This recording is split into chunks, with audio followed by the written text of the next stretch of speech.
नमस्कार, स्वागत है एक बार फिर से आप सभी का आपके अपने चैनल हनुमान सेवा परिवार में। आशा करते हैं कि प्रभु श्री हनुमान जी और परम पूज्य गुरुदेव बाबा नीम करौरी महाराज जी आप सभी भक्तों पर असीम कृपा सदैव बनाए रखें। दोस्तों, महाराज जी की दिव्य ऊर्जा सर्व कल्याण सर्व भाव में सर्वज्ञ विद्वान है। बाबा न सिर्फ अपने भक्त का पूर्ण रूप से ख्याल रखते हैं, अपितु भक्त के द्वारा इस प्रकृति की अलौकिकता के प्रति अगर कोई भी गलती होती है, कोई भी दुस्साहस होता है, तो उस पर भी महाराज जी पूर्ण नियंत्रण रखते हैं। कहने का भाव यह है कि अगर भक्त ईश्वर के किसी और आयाम का अपमान कर देता है या गलती से भी उससे गलती हो जाती है, तो महाराज जी उसे लाड प्यार नहीं करते, अपितु उसे पूर्ण स्पष्ट रूप में वहीं का वहीं रोक लेते हैं। क्योंकि महाराज जी स्वयं के लिए कुछ नहीं करते, ना ही स्वयं के लिए कुछ चाहते हैं। बाबा जो कुछ करते हैं वो सिर्फ और सिर्फ दूसरों के लिए। उन दूसरों में हम मनुष्य भी आते हैं, महाराज जी के भक्त भी आते हैं, ये प्रकृति भी आती है, अलौकिकता भी आती है, देवी देवता भी आते हैं और स्वयं परब्रह्म ईश्वर भी आते हैं। महाराज जी का पूरा अस्तित्व सिर्फ और सिर्फ दूसरों के लिए है, परंतु उसमें जो संतुलन की आवश्यकता है, बाबा उस पर बहुत ज़्यादा ध्यान केंद्रित रखते हैं। अगर कोई मनुष्य रूपी भक्त महाराज जी के श्री चरणों में स्वयं को पूर्ण रूप से समर्पित करता है, महाराज जी के साथ में खुद को इतना स्वतंत्र कर लेता है कि बाबा मेरी हर एक दृष्टि, मेरे हर एक श्वास, मेरी हर एक क्रिया पर अब आप ही का नियंत्रण है। मैं चलूँगा भी आपके हिसाब से, उठूँगा भी आपके हिसाब से, सोऊंगा भी आपके हिसाब से और कोई भी कर्म करूँगा वो भी मैं आप ही के हिसाब से। अगर कोई भक्त इतना ज़्यादा धैर्यवान हो जाता है, इतना ज़्यादा समर्पित हो जाता है, उसके बाद बाबा उस पर अपनी पकड़ को और गहरा कर देते हैं। जिसका तात्पर्य यहाँ पर यह है कि उस भक्त की भक्ति में किसी भी प्रकार के दोष की मिलावट नहीं होने देते। यह उस भक्त के लिए आने वाले जन्मों के लिए बहुत ज़्यादा सार्थक होता है। इसीलिए प्राप्ति भक्ति अर्थात पाने की इच्छा को छोड़कर समर्पित भक्ति, स्वयं को समर्पण रूप में लेकर आइए, वह आपके लिए ज़्यादा चेतनामय होगी। दोस्तों, और इसके साथ ही महाराज जी कभी किसी प्रकार के भेद को नहीं अपनाते, क्योंकि वह तो स्वयं ही ईश्वर के परम भेद में सम्मिलित हैं। उनके अंदर ही इस समस्त जगत के भेद आते हैं, इसलिए महाराज जी यहाँ पर किसी भेद को अस्तित्व नहीं देते। बाबा सारे धर्म, सारे समाज, सारी जातियों को एकाकार करके रखते हैं। अपितु इतना ही नहीं, महाराज जी समस्त देवी देवताओं के प्रति भी बहुत ज़्यादा संवेदनशील रहते हैं, जिसका मतलब है कि बाबा किसी भी देवी देवता का अपमान होना नहीं सहन कर सकते।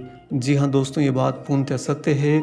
महाराज जी को खुद के लिए कुछ नहीं चाहिए, परंतु अगर भक्त उनकी भक्ति करते हुए किन्हीं अन्य देवी देवताओं का अपमान कर देता है या गलती से भी उनके प्रति गलत व्यवहार कर लेता है, ऐसे में महाराज जी पूर्णतः स्पष्ट हो जाते हैं। कोई वहाँ पर लाड प्यार नहीं दिखाते, अपितु उस भक्त को सीधा डांट देते हैं। क्योंकि बात यहाँ पर बड़ी ही सीधी है। भक्त का ये जो मानवीय शरीर है, यह तो आता और जाता रहेगा, परंतु जो देवी देवता हैं वह तो सर्वदा सर्वज्ञ हैं। हमेशा वही अपने रूप में सर्वत्र रहते हैं। उनकी ऊर्जा इस सृष्टि को चलाने के लिए अति आवश्यक है। इसीलिए ब्रह्मपूर्ण इस जीवन में अगर मनुष्य किसी भी देवी देवता के प्रति अपमानित व्यवहार कर देता है, तो बाबा उसे कदापि सहन नहीं करते। आपको महाराज जी का आज एक ऐसा किस्सा सुनाते हैं जो बाबा के शरीर त्यागने के बाद का है, और किस तरह महाराज जी ने अपने भक्त को तुरंत ही पकड़ लिया जब उससे अन्य देवी देवताओं का अपमान हुआ। दोस्तों, बाबा के भक्त का नाम है अमित कुमार। अमित कुमार अपने साथ घटी घटना को कुछ यूँ साझा करते हैं। वह कहते हैं कि पिछले 5-7 सालों से मैं बाबा के संपर्क में आया। महाराज जी के साथ आने के बाद में जीवन ने एक नई दिशा पकड़ ली, चेतना का पुष्प खिलने लगा और धीरे धीरे मेरा रुझान अध्यात्म में बढ़ने लगा। आध्यात्म में रुचि बढ़ने के कारण मेरा भक्ति में भी रस बढ़ने लगा और मैं बाबा और हनुमान जी पर पूर्ण केंद्रित हो गया। और ऐसा केंद्रित हुआ कि पता नहीं कब मुझे आदत लगी, मैं हर मंगलवार को व्रत करने लगा। व्रत तो करता ही करता अपने हाथ से अपने प्रभु हनुमान जी महाराज जी के लिए प्रसाद तैयार करता और उन्हें भोग लगाता। हाँ, उन्हें भोग लगाते समय पहला स्थान प्रभु श्री राम, माता सीता और लक्ष्मण जी का है और उनके साथ ही अन्य देवी देवताओं का भी है।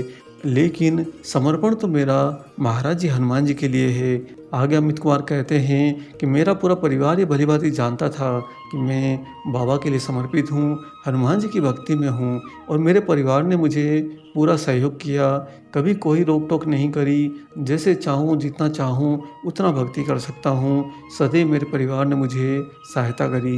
अब वह कहते हैं कि हर मंगलवार को जब मैं हनुमान जी के लिए प्रसाद बनाता, उस समय अधिकांश समय मैं राम नाम का जाप करता कि प्रभु श्री राम जी, आप ही के द्वारा ये भोग तैयार हो रहा है, तो सारे देवी देवताओं को मेरी भक्ति की तरफ से समर्पित होगा।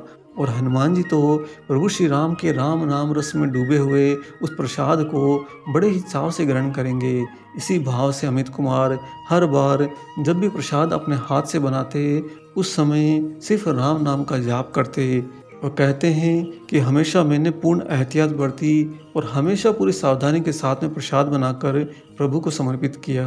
दोस्तों, इसके साथ ही अमित कुमार अपनी पूजा की विधि भी साझा करते हैं। वह कहते हैं कि मैं श्री हनुमान चालीसा का पाठ करने, हनुमान जी की भक्ति करने और प्रभु श्री राम का गुणगान करने से पहले हमेशा प्रभु श्री गणेश जी को समर्पित होता हूँ।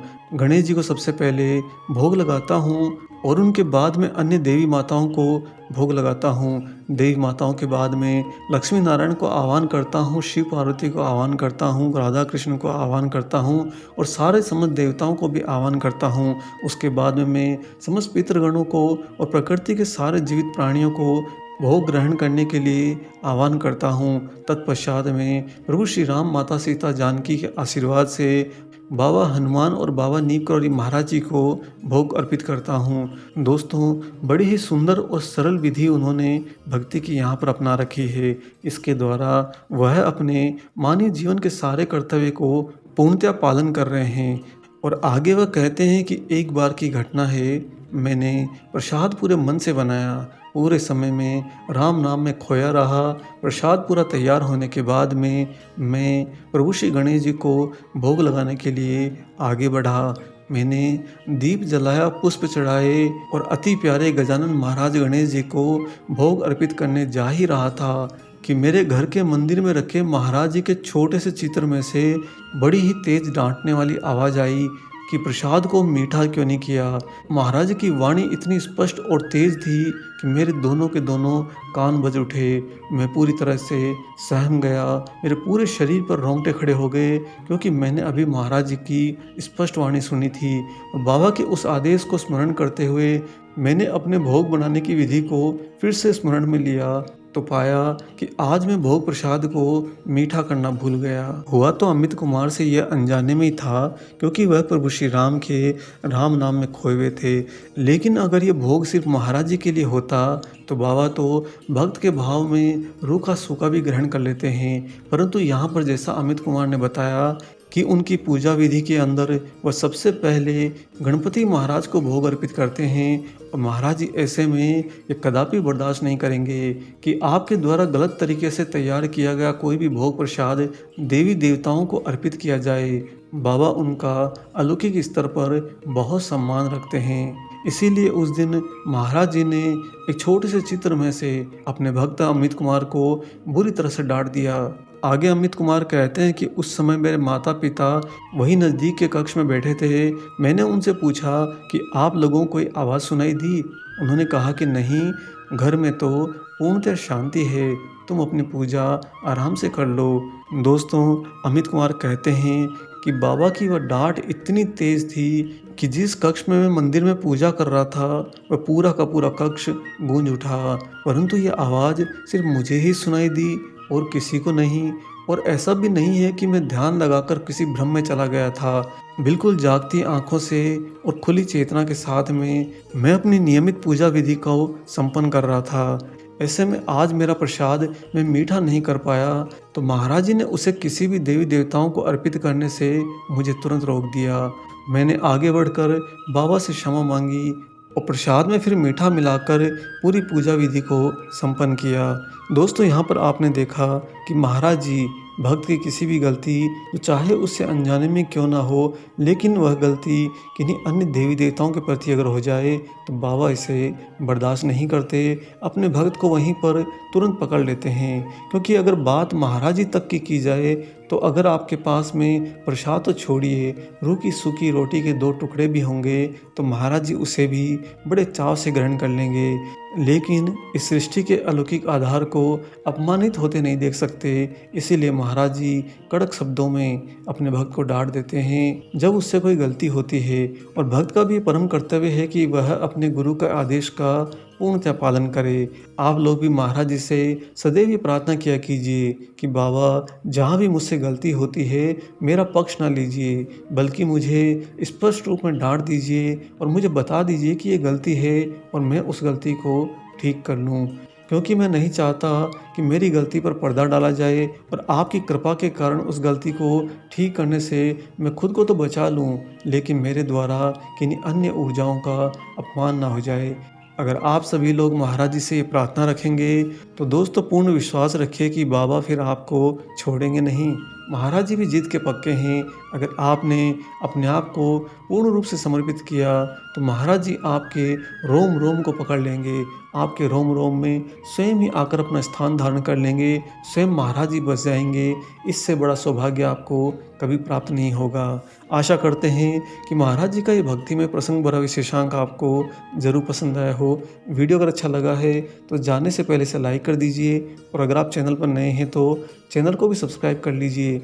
मिलेंगे बहुत जल्दी ही एक और ऐसे ही अलौकिक वीडियो के साथ में। तब तक अपना और अपने माता पिता का संपूर्ण ख्याल रखिए और परम प्रभु श्री राम जी का निरंतर गुणगान करते हुए बाबा हनुमान एवं बाबा नीम करोली महाराज जी की निस्वार्थ होकर सेवा करते रहिए। जय सिया राम।